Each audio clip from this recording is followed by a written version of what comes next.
दोस्तों महाभारत के किस्से और उसके रहस्य एक से एक हैं और जितना हम उसको पढ़ते हैं उसकी जानकारी हमको मिलती जाती है। और दोस्तों बहुत से ऐसे वाक़े और ऐसे श्राप और ऐसे वरदान महाभारत में दिए गए हैं जो जिनसे मनुष्य आज भी प्रभावित है।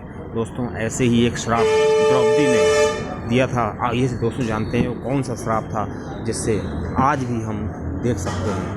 दोस्तों ऐसी ही रोचक जानकारी के लिए आप मेजर टिप्स सिग्नम चैनल सब्सक्राइब कर सकते हैं। दोस्तों पांडवों का विवाह द्रौपदी से हुआ था।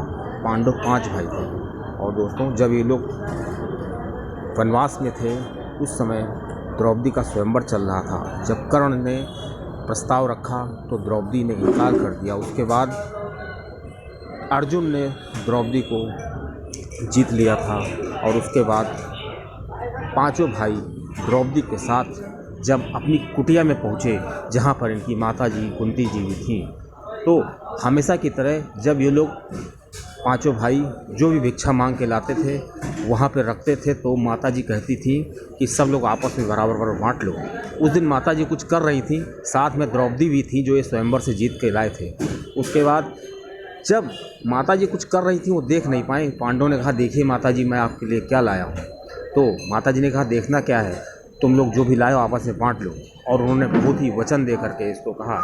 इस प्रकार जब उन्होंने पीछे मुड़ कर देखा तो वो कन्या के रूप में द्रौपदी जी थी, तो उनको बहुत ही पछतावा हुआ। लेकिन जब वो कह चुकी थी तो उनको ये बांटना पड़ा। इस चीज़ का पता जब द्रुपद जी को चला जो द्रौपदी जी के पिताजी थे, उन्होंने श्री कृष्ण जी से कहा कि ऐसा भला कैसे हो सकता है कि एक कन्या का एक पत्नी का 5 पतियों में बंटवारा हो। तो श्री कृष्ण जी ने द्रुपद जी को समझाया कि द्रौपदी जी पूर्व जन्म में इन्होंने तपस्या की थी तो श्री शिव जी ने इनको वरदान दिया था कि तुमको 5 पति मिलेंगे, क्योंकि इन्होंने श्री शिव जी से 5 गुण वाले पति मांगे थे और 5 गुण वो ऐसे थे कि एक आदमी में नहीं हो सकते हैं। इन्होंने श्री जी से कहा था कि मेरा पति बहुत ही बुद्धिमान हो, बलवान हो, धनुर्धर हो, गदाधारी हो, भविष्य का ज्ञाता हो और एक अच्छा चिकित्सक हो। ये सभी गुण इन 5 भाइयों में हैं। इस तरह द्रुपद जी मान गए और द्रौपदी जी उनके साथ रहने लगी। अब दोस्तों बहुत स्त्री की मर्यादा वाली बात थी। जब एक पति स्त्री के साथ होता था और द्रौपदी जी के साथ होता था तो श्री कृष्ण जी ने कुछ नियम बना दिए, कुछ ऐसे कानून बनाए। कहा कि द्रौपदी के साथ जब एक व्यक्ति होगा, या युधिष्ठिर होंगे या भीम होंगे या नकुल होंगे या सहदेव होंगे, तो दूसरा पति वहाँ अंदर नहीं जाएगा और उसकी पहचान ये होगी कि उसके पादुका जो है, उनके जो खड़ाऊ हैं वो बाहर की तरफ रखे होंगे।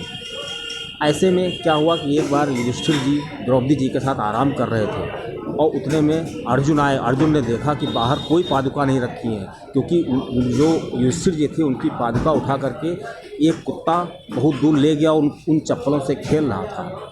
ऐसे में अर्जुन अंदर चले गए। जैसे अर्जुन अंदर गए, युधिष्ठिर जी द्रौपदी जी के साथ लेटे हुए थे, तो द्रौपदी जी को बहुत बुरा लगा और उन्होंने युधिष्ठिर से कहा, युधिष्ठिर ने अर्जुन से कहा कि क्या तुमने मुझे बाहर मेरी पादुका नहीं देखी थी?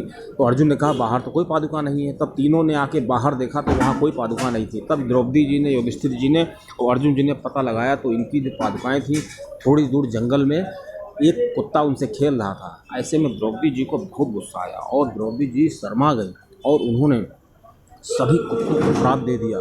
कहा कि ये जो सभी कुत्ते हैं ये आज के बाद भविष्य में खुले में ही सहवास करेंगे और इनको कोई शर्म नहीं होगी। दोस्तों ऐसा ही श्राप हम आज भी देखते हैं और कुत्तों के साथ ऐसा ही होता है। लेकिन दोस्तों आपको एक चीज़ बता दें कि ये जो कथा है, ये जो बातें हैं या जो द्रौपदी जी का श्राप है, ये कहीं भी हमारे धर्म ग्रंथों में नहीं लिखा हुआ है। ये केवल सुनी सुनाई बात है और जहाँ तक कि ये एक व्यक्ति से दूसरे व्यक्ति में ट्रांसफ़र होती गई और ये आज हम सुन रहे हैं, आप सुन रहे हैं, तो इसके अलावा इससे और भी कोई सुन सकता है। और दोस्तों इसमें कोई ठोस बात नहीं है। लेकिन दोस्तों कुछ भी हो, महाभारत काल के जो श्राप थे और जो वरदान थे वो मनुष्य को जिस लिए दिए गए थे या जिस भी कारण दिए गए थे, उनसे मनुष्य आज भी प्रभावित है, किसी न किसी रूप से वो उनसे प्रभावित है और उन श्रापों को, उन वरदानों को हम किसी न किसी रूप में देखते हैं।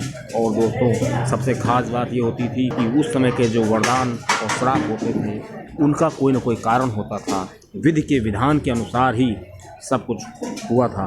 अब दोस्तों, ऐसे ही श्राप और ऐसे ही वरदानों की जानकारी लेके हम आपको अगली वीडियो में मिलेंगे।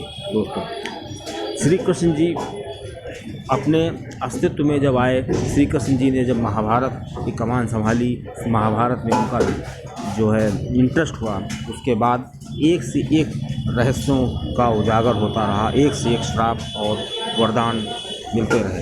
दोस्तों, द्रौपदी जी को आपको बता दें कि उस समय की सबसे सुंदर कन्याओं में उनकी गिनती होती थी।